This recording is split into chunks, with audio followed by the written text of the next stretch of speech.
Kalau untuk lihat kondisi minerba saat ini secara umum ya, memang ada terjadi perlambatan permintaan karena pandemi ya. Jadi memang ada dampak dari pandemi. Kita bisa lihat bahwa beberapa harga komoditas kan tertekan ya. Walaupun perlu dicatat bahwa kalau kita lihat belakangan ini sebenarnya cukup positif karena kondisi di Cina sudah memulih ya. Permintaan dari Cina juga sudah mulai meningkat, walaupun perlu dicatat banyak negara juga masih terpuruk. Jadi kita bisa lihat bahwa ada beberapa harga komoditas udah mulai meningkat ya, termasuk nikel. Walaupun batu bara kayaknya masih tetap tertekan ya. Jadi secara overall memang ada dampak dari pandemik jadi melemah. Yang positif adalah kalau kita lihat dari Cina juga kondisinya sudah mulai pulih ya. Berarti dari sisi recovery permintaan sudah ada pemulihan juga atau belum secara keseluruhan ini Bu, khususnya untuk nikel? Kalau khusus nikel ya, kalau kita bicara khusus nikel itu ada dampaknya ya. Jadi kayak tahun ini itu akan diprediksikan surplus sekitar 100.000 ton.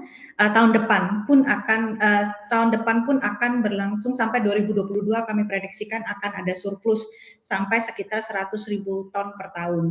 Nah, surplus ini akibat dari dua hal. Pertama adalah memang perlambatan permintaan akibat dari pandemik dan faktor kedua adalah memang bertambah banyaknya supply nikel dari Indonesia ya. Kalau dilihat kan pabrik di Indonesia itu meningkat pesat kapasitasnya. Dulu itu sebelum 2013 hanya ada 100.000 ton kapasitas terbangun di Indonesia, saat ini sudah 500.000 ton. Itu belum lagi dengan beberapa pabrik yang sedang dibangun. Jadi memang ada peningkatan supply yang tinggi dari Indonesia dan ditambah dengan perlemahan permintaan. Jadi kalau kita lihat balance-nya surplus tahun ini dan akan berlangsung mungkin sampai tahun 2022. Jadi Dampak akibat surplus dari sendiri? itu kita lihat. Oke, dampak surplus sendiri seperti apa nih Bu, khususnya untuk related yang tercermin pada harga begitu ya. Seperti apa untuk mengatasi surplus juga nih bagi para pabrik untuk penambang sendiri begitu ya. Apakah akan mengurangi produksi ataukah seperti apa nih untuk sejauh ini Bu kalau misalnya yang diputuskan untuk komoditas nikel Bu? Kalau untuk PT Vale sendiri kita punya kontrak penjualan adalah kontrak jangka panjang dan harus diambil. Jadi berapapun produksi PT Vale, pembeli kami harus ambil. Jadi ada jaminan pasar ya, sehingga mau dia surplus mau tidak, kami tetap harus produksi dan jual. Nah kalau dilihat nikel specifically, kalau surplus kan kalau kita teori ekonomi ya demand supply, kalau surplus pasti kan harga akan tertekan.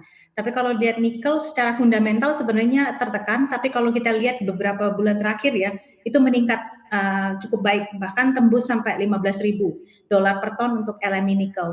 Ini lebih karena kita lihat faktor sentimen positif dari makroekonomi di Cina dan juga banyak sekali penggaungan mengenai mobil listrik ya. Dan memang kalau kita lihat ya ada faktor spekulasi juga.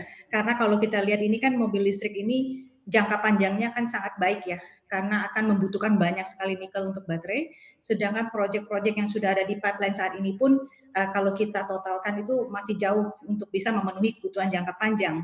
Jadi di kemudian hari jangka panjang ini outlook-nya sangat positif sehingga banyak yang sudah mengambil posisi hedging jangka panjangnya baik. Sehingga memang dengan sentimen dari mobil listrik ini harga terkerek ya. Kita bisa lihat sekarang ini terus terang naiknya cukup tajam nih. Kalau ketajaman kenaikan ini mungkin akibat juga dari spekulasi ya.